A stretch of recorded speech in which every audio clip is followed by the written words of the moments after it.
Hey, we're back Perfect. again on Fairway Conversations, the podcast where we dive into the world of weekend warrior golf. I'm your host, Gabe the Kelly Lobo. In each episode, we feature a guest from the golfing community. We uncover the secrets behind each golfer's success, explore the challenges that they've faced, and gain valuable insights into the game we all love. Today, I want to say thank you once again to my friends over at Soda Jerk Shot for sponsoring this episode. Soda Jerk Shot is the award-winning liqueur that comes in two fantastic flavors, orange cream and root beer. Visit sodajerk.com to find out where you can get a bottle. On today's episode, I have the pleasure of talking with a YouTube golf and social media sensation. That's where I came across him. He currently carries a +2 handicap. He's the creator of the swing program, humangolfrobot.com, a PGA teaching professional with over 35,000 high-tech lessons taught, and the owner of Swing Safe Golf Learning Center in Irvine, California.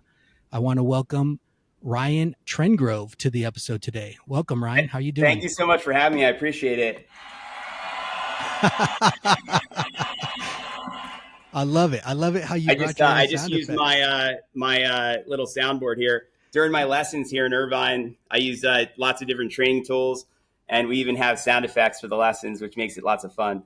That's awesome. That's awesome. I'm sure I'm sure your students really like it. And then do you have any negative ones as well that happens when Oh you yeah, do what yeah. you're If you not miss supposed to hit, do? look, right, and then if we're not sure if you did a good swing,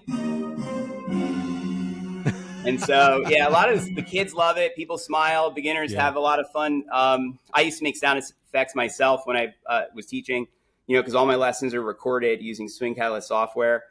And I would be like, ding, ding, ding, that's correct. So now instead of that, I press the bell Yeah. when you do a good job.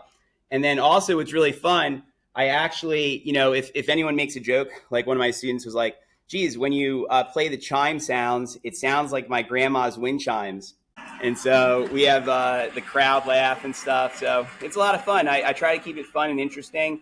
I love helping golfers of all ability levels. My youngest is 3 currently, and I have taught up to a 94-year-old. Wow. Most recently, I had a 15-year-old shoot a 67. He was a 20 handicap when he started with me. And basically, with all the lessons I've given, I base everything off of science, and so I can diagnose your problem. I'm actually using 290 frame per second cameras, which allows us to see the club face through impact for the first time this year. And that really makes the diagnosis pure, I would say. That's And yeah, I can definitely get you results. that's awesome. That's awesome. And all of that is happening in the Swing Safe Learning Center? That's right. Yeah, this is my own private studio.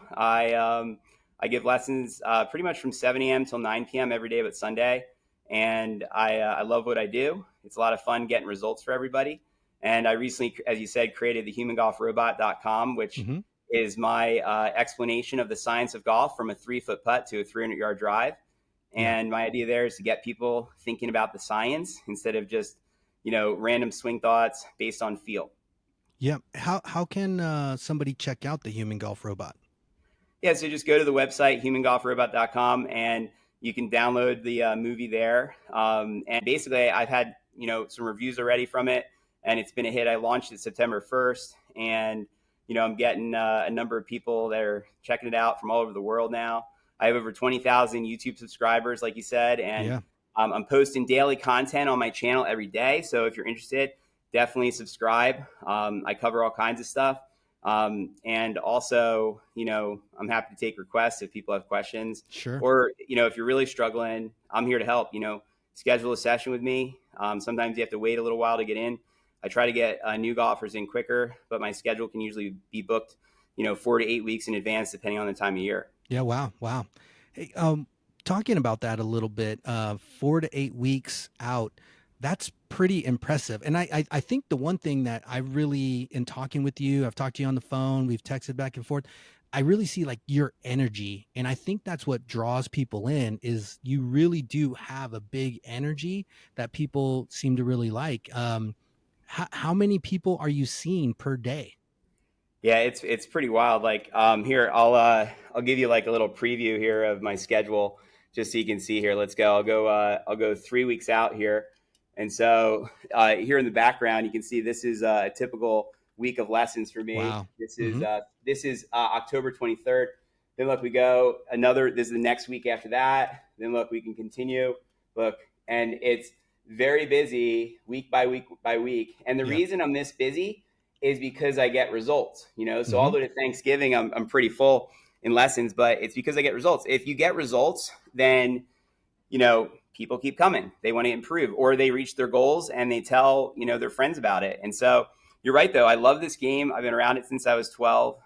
3 weeks ago, I shot 6 under twice. I shot 64, 65, Nice. which I did with the claw putting style of all things. Oh, wow. Okay. So I've been working on my putting and trying different stuff. But, you know, for me, it's a passion. You know, I love what I do. And just, you know, like if you're an 8 handicap and you're trying to be a low single digit, I've had, you know, players that were, you know, I had a guy that was 7 handicap and he shot a 68 after 4 months of training. Yeah. You know, so, I mean, whatever your goal is, I'm happy to help you. You're telling me about your schedule. You're making it impossible for me to get in there and to see you. Right. I know. So it's crazy because basically, you know, what people are doing, they come in for their analysis and then they're scheduling, you know, 2, 3, 4 months in advance to see me now, you know. And I mean, I started one time. I started in at the beginning of June 1st. My first opening was September 17th. Wow. I mean, it's that busy, but it's, if you give good lessons, you get results. That's what happens. You know, it gets really busy. And so it is one of the things about going to a successful coach like me. Sometimes you have to wait, but I would say I'm worth the wait, because what if you go somewhere else and you don't get fixed, or worse, they give you a bad tip that's not based on science, and then you get injured, you know? I help people swing safe for their body. That's why I call my place Swing Safe here in Irvine. And it's all about, you know, I've been taught, you know, the TPI stuff, the Titleist Performance Institute type things, you know, the biomechanics, how, you know, I was helping a policeman earlier here today we got the swivel discs on the ground there, as you can see. And I was helping this policeman because he was hurting his outer knee. If you slide into the ball, I mean, you could damage your knee, you know? And so you don't want to be doing that, or you won't be golfing very long. Sure. Ryan, talk to me a little bit about how you got started in the game of golf. That's pretty cool. So my grandfather showed up at my house when I was 12 with a bag of golf clubs, and he said, "Here you go." And I said, "Thanks, Pop. I don't golf, but that's cool that you gave them to me." He said, "Oh yeah, well, I also got you a job as a caddy this summer. And so you're going to go to caddy training next week." And so I caddied since I was 12. I caddied for 12 years. I became the #1 caddy at the course. And then I got offered a position as an assistant pro because I was the best caddy. So I figured it beat lugging bags in the sun, as I called it. Yeah. And then I went into you know, being an assistant pro, and then, you know, the head pro said, "Hey, you're a pretty good player. Why don't you give some lessons?"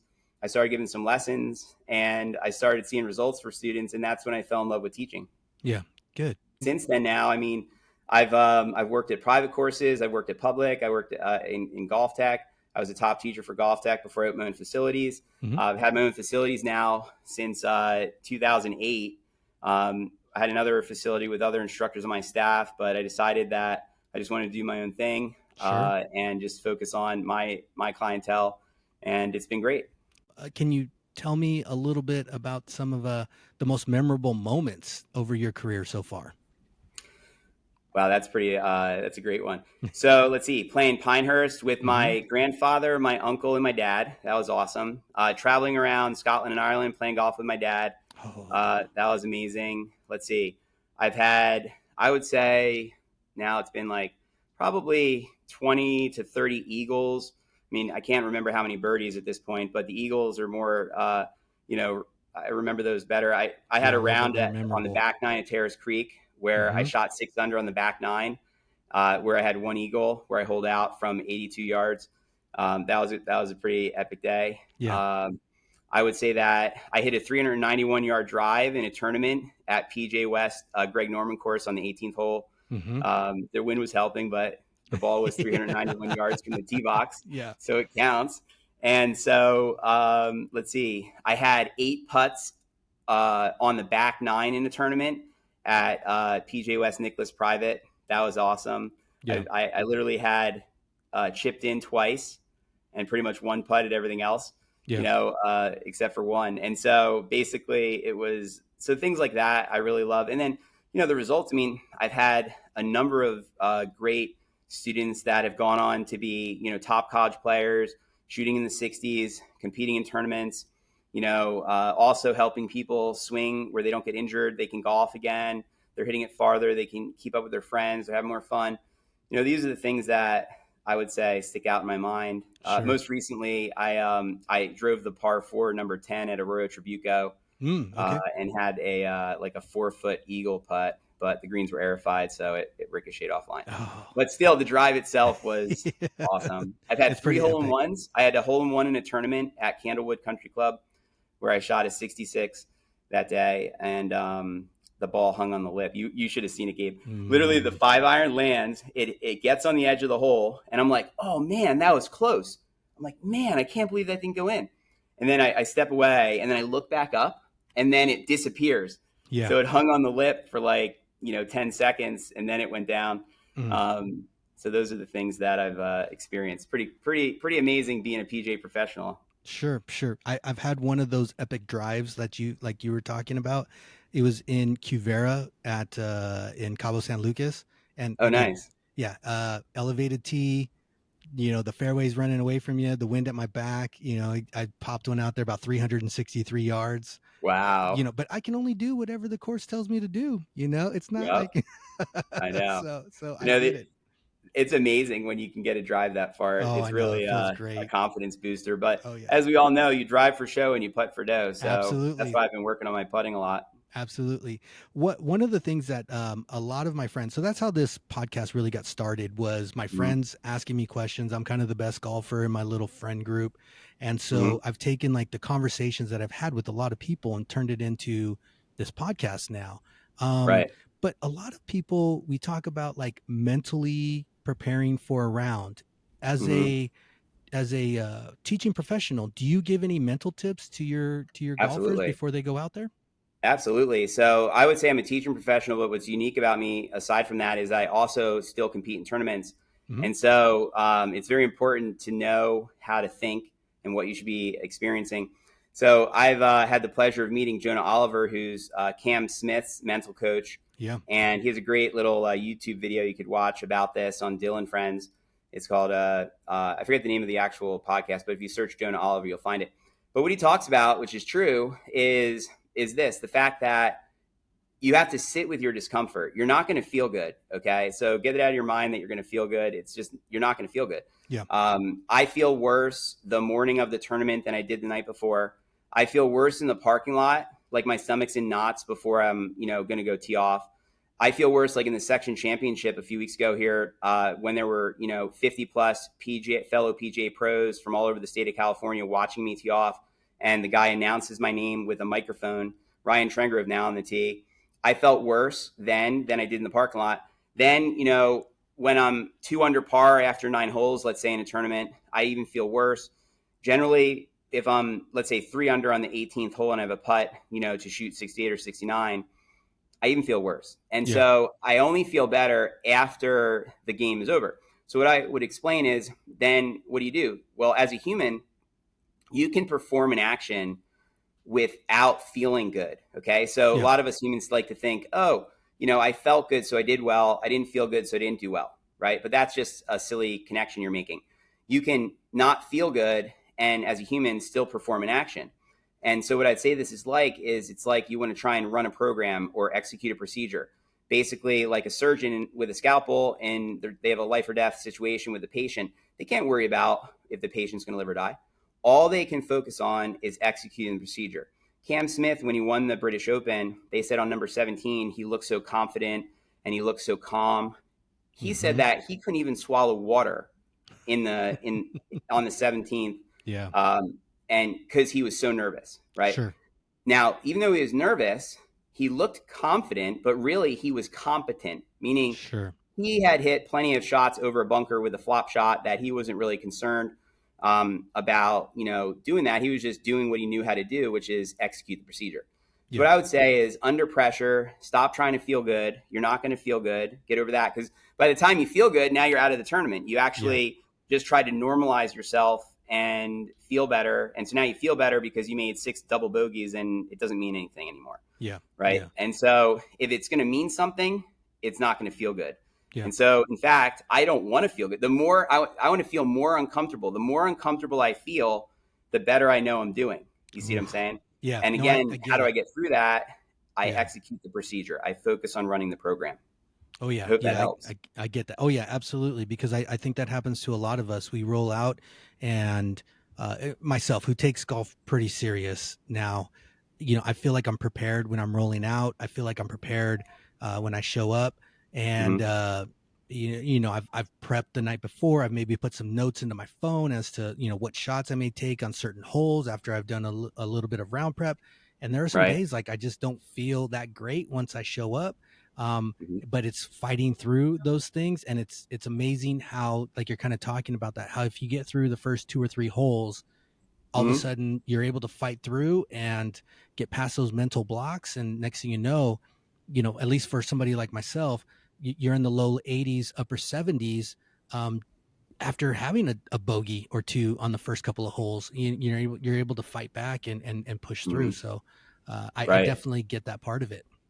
Yeah, absolutely. I mean, the fighting through it and pushing through, it's like you're what are you there to do? It's like you're there to send your ball. Well, how are you going to send your ball? Well, you're going to, perform a series of steps or perform, the form that's going to send the ball, right? And so to send the ball the best, you have to focus on performing your best form to send the ball, Yeah. And so that's what you should be worried about. You shouldn't be worried about where it's going in a way. You should be worried about what you're doing to send it where you're trying to send it.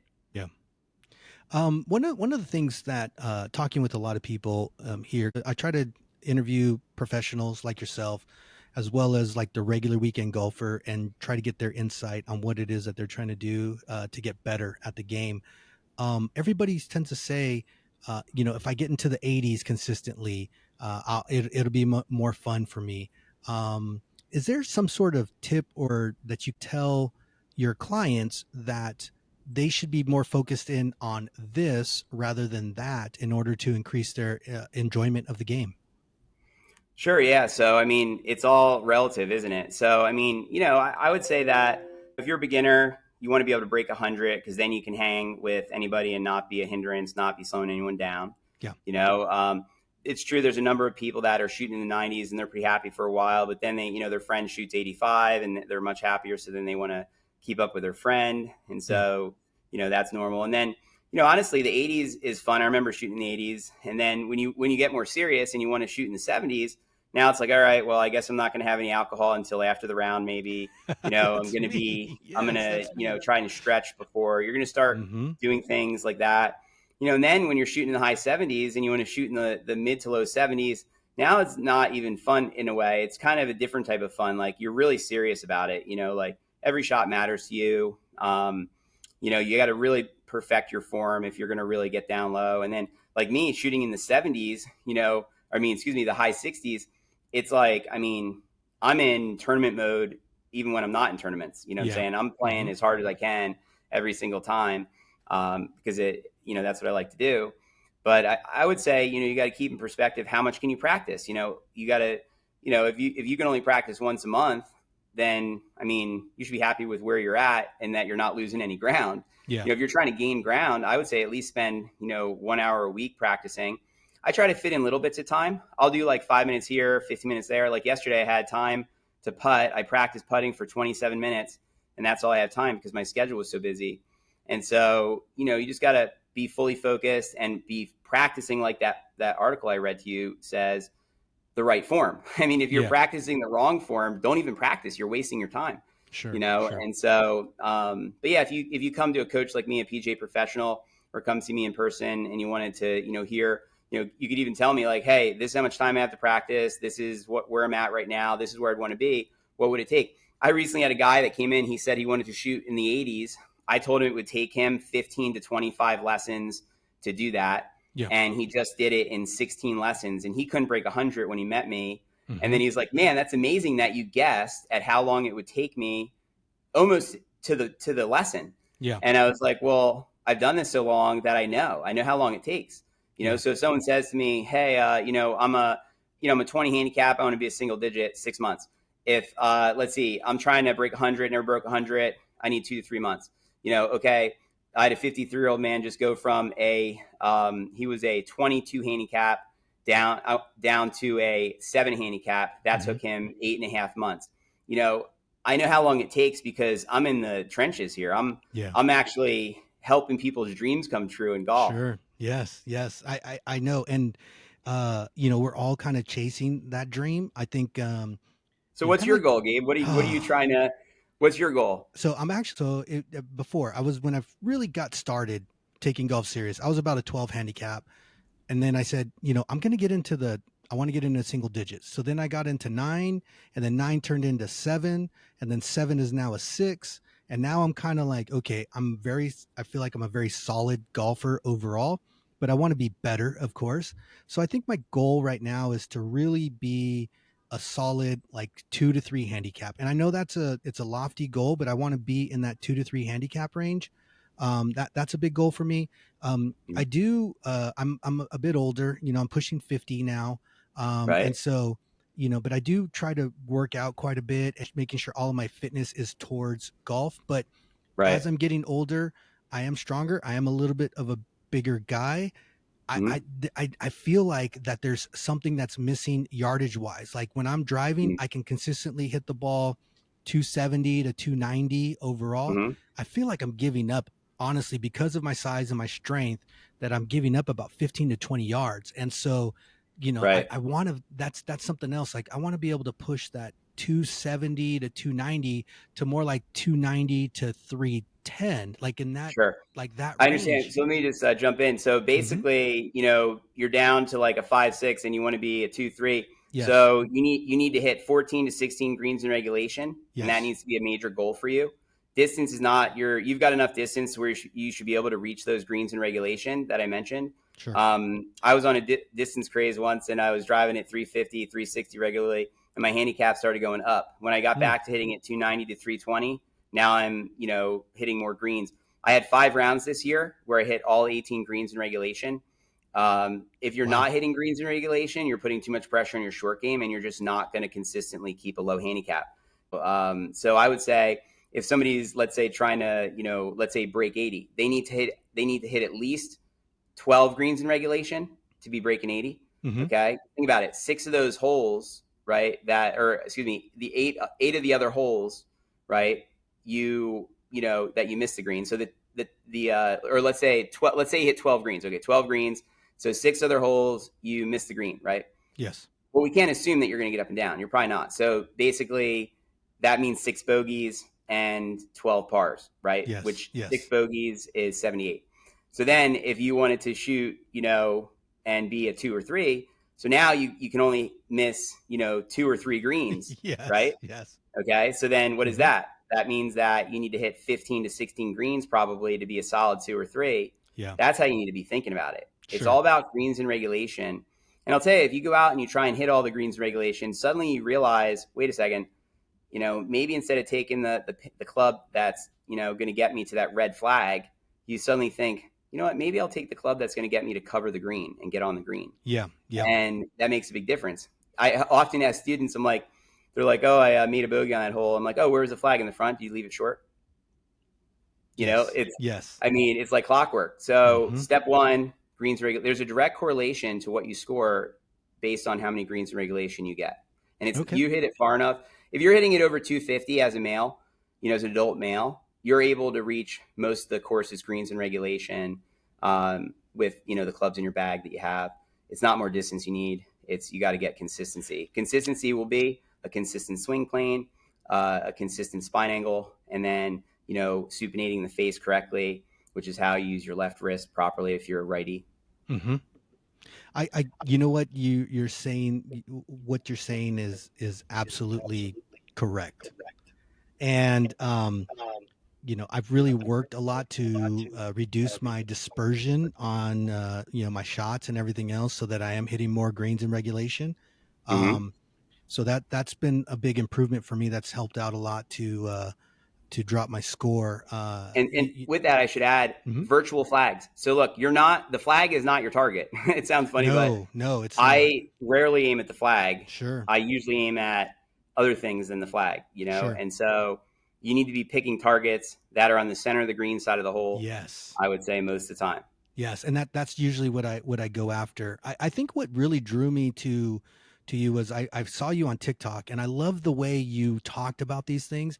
And then one of your more recent videos on alignment, like it just popped out at me again. I think I've watched that Yeah. thing probably 15 times. And Everyone did. That blew yeah, up. I got like 300,000 views. I couldn't believe it. You know what? It's so yeah, funny that like what clicks for TikTok, what I sure. found clicks actually are videos that people want to save to their phone. So, Yeah. if I post something that, somebody saves it a lot, it usually Mm-hmm. goes big. I would say it's because, it's a tip that you need to remember. You can't Sure. forget. And Yeah. so that's why people save it. But Yeah. yeah, TikTok's been a fun little thing for me. I just do this stuff to continue I create content all day, again, for my YouTube channel, for my TikTok, for my Mm-hmm. Instagram. And, I'm promoting my movie and I'm giving lessons and I'm playing in tournaments. I mean, I'm having a blast. It's a blast to help. Yeah. It's a real, actually, I'm very thankful to be able to do what I do and that I've been blessed to have this as my calling. So you were kind of asking me, and I want to ask you the same thing. What are your aspirations? I know that you play in some of the golf professional, the local tournaments and things like that. You're a teaching professional, of course, but like, what are your overall aspirations that you want to achieve for yourself? Right. So I'm trying to get to a +5 handicap. I'm Hmm. currently a +2.6.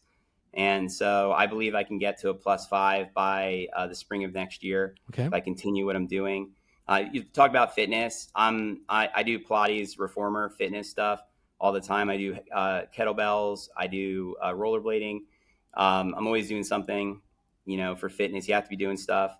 I would Yeah. say Pilates is great for strengthening your legs. I do that a lot. I actually have here at my studio my own Pilates Oh, machine nice. Hmm. also, so I can do it daily. And then, in terms of, tournaments and lessons, I love teaching lessons. I'll be teaching lessons till I can't anymore. And Yeah. then tournaments, as a PGA professional, here's my, on the wall, here's my credentials, as you can see here. Yeah. Um, I'm always going to be playing tournaments. Every year we have tournaments. I'd like to make it onto the PGA Club Professional Championship, which is, every year you have to do well in the section championship. This year Yeah. I actually was 70th out of 200, and it was because of putting. I played with the same ball the entire time. I hit 12 greens in regulation both days, and actually those were the balls that stayed on the green. I actually hit the Hmm. green and it wouldn't stay on because the greens were so fast. So I had fast. nine three Yeah. putts, and if I hadn't three putted, I would have been 16th place and I would have qualified to be on TV next year. So my goal is Oh. to keep playing, competing. I think I was 30th in the SoCal Open qualifying or California State Open qualifying. Hmm. I missed the cut for the California State Open by 2 strokes. So Mm. I'm just hammering my putting. I'm working so hard. I got a chalk line.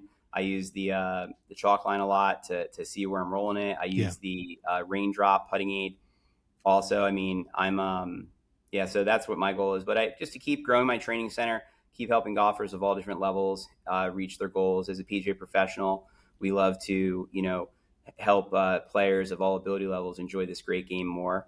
And in the midst of doing that, I'm also having the opportunity to practice hard and try and push my game to the highest level possible. Sure, sure. Is it right now? You kind of mentioned it. It was going to be the next question.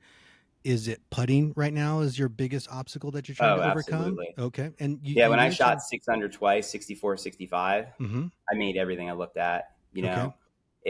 When I shoot 72, 71, 73, I'm making, a lot of two putts, some one putts, nothing to brag about, and so you really gotta, I mean, I would say inside 20, like when Spieth was hot, I mean, that guy would make everything from inside 20 feet. You need Yeah. to go up to the green and know you're going to make the putt.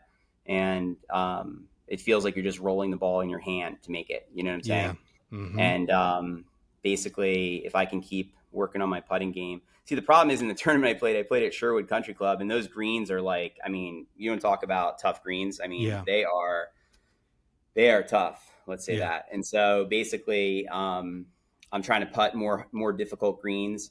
I'm doing distance control practice. I'm working on one of my favorite drills right now. I go to the putting green and I play 18 holes. So basically, I make believe I just got to the green and I have this long putt and I play 18 holes and I want to have less than 2 putts per hole, on all 18 holes. And it gets tough when you're on the 17th of the holes and Yes. and you got to make sure to hit put some pressure on you. Do you force But yourself I'm to playing start games like over? that on the putting green. Yeah. Do you force yourself to start over again? What do you mean? If you don't make on your putts on the 18-hole game? Oh, at the end of the game? Yeah, if I have time, I will. I'll keep going around. I'll play 36 holes that way. Yeah. But yeah, I definitely will. I don't do redos. You miss Sure. it, you miss it. You make it, you make it. Yeah. There's no redos in this game. Kind of getting a little bit close to the end here. I got one more question, then we'll get into a few of the fun questions. As a weekend warrior golfer, how should we be looking at things to define success out on the golf course? You know what? It's a lot to do with your attitude. So look, Mhm. here's the deal. You are, if you're a weekend warrior, you're golfing because you want to have fun, right? Yeah. It's fun. It's fun to see the ball fly. You're having a good time being with friends or people that you like, right? And so you just want to have a good time. Guess what? The ball is too small. The club's too small. You're going to miss, okay? And Yeah. so you can't get too bothered about it. In fact, I have a cool little story. So to remember it by. So Arnold Palmer hits a ball. It goes up on a green, and it looks like it's going to stop by the hole. And then it doesn't. It rolls off the green under the lip of a bunker. And there's an American fan and a Scottish fan watching this. And the American fan says, "That's so unfair. He doesn't deserve that." Mm-hmm. And the Scottish fan says, "The man's a professional golfer. Let's see what he does with this wee bunker shot." Yeah. And so the European players look at golf as an innately unfair game. And they embrace the challenge that it presents to try to golf your ball into the hole despite all the imperfections of the course. And the American players were like, "No, it should be fair." Well, that wasn't fair. Everyone complains about their bad bounce, but they never complain about the good bounce, right? It's like you got to realize that the game is very hard. Go out there, have a good time. If you leave the course, you want to feel like you got an escape because you were focused on your golf. You got an escape from reality. You feel better than when you got there. You don't want to leave frustrated. If you're getting frustrated, like you think you should do better, but you don't practice or you don't even work with a PGA coach, then, that's silly. There's no reason for that. The guys on TV have coaches. I had a coach. I did lessons for 3 years to become great at golf. It's if you don't have a coach and you're getting, frustrated or upset with yourself, that's silly. Just go out there and have a good time. Realize you expended some energy, hung out with some friends, and you took on one of the greatest challenges out there in the world, which is playing golf. Absolutely. I love it. All right, Ryan, as we're getting a little bit close to wrapping it up. Yeah, here I got to get ready again. for my next lesson. For sure. Couple quick questions. Your bucket list course. Where is it that you really want to play that you haven't played yet? Oh, that's so great. It's actually, I would say it's probably, I was talking to someone today. I'm from the Jersey Shore. I'm from New Jersey, so the East Coast is in my heart. I played a lot of nice courses. I played like Lake Nona in Florida. I played out here at Riviera. I played Torrey Pines. I played all these beautiful courses. Yeah. One of the ones I'd love to play is in Northeast. I'd like to play Bethpage Black. I would like to play Winged Foot. I'd like to play Baltusrol. I would still, like to play out here LACC. I haven't played that one yet. I'd like to play Bel Air Country Club. I love the game. I've played the old course. I played Turnberry. I played, a lot of the courses in Scotland. I've been lucky. I played Waterville in Ireland. That was amazing. I've played Tralee in Ireland also. Yeah. I played a lot of courses. I would say I'd also like to, it's more about, to me now, like tournaments. Like I really, next year, the section championship is at Hillcrest. So I'll be gearing up to get ready for that. And I didn't even play Hillcrest, but I'm looking to go out there and putt great and win, And so I'm hitting the ball great. If I go out there and hit 16 to 18 greens in regulation and putt well, I don't think anyone can beat me then. There you go. So for me, it's more about like the actual events that I'm going to be playing in probably at this point. But those are some of the courses I'd still like to play. All right, Ryan. Well, I appreciate your time today. Following up real quick, where can we find you at? So I'm here in Irvine at Swing Safe Golf Lesson Center. You can check it out on your Google Maps or go to swingsafegolf.com. And you could also check out my movie, humangolfrobot.com, if you're getting confused with those YouTube tips. I really explain the science. I explain all 8 robot moves that I use to shoot under 70. I explain it in there, so that'll get your mind right. And then after that, if you got your mind right, then come see me. I'll train your body with some cool training stations like this.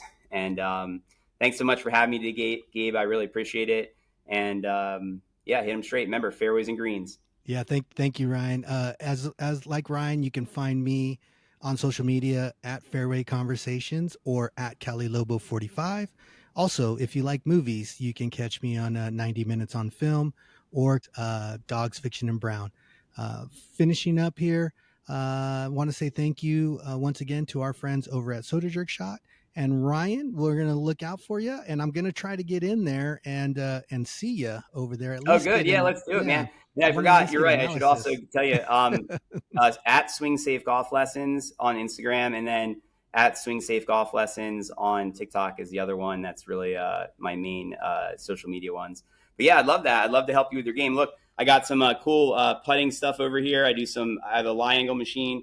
I have everything you need here, including lots of different training tools to help you improve your game. Nice, nice. All right, Ryan, we appreciate it. Thank you very much, and look forward to talking to you again. Hopefully, we can get you on here in a couple of months again. I would Okay, appreciate great. that. Thanks so much for having me, Gabe. All Have a right, nice day. thanks, Ryan. All right, bye. See ya.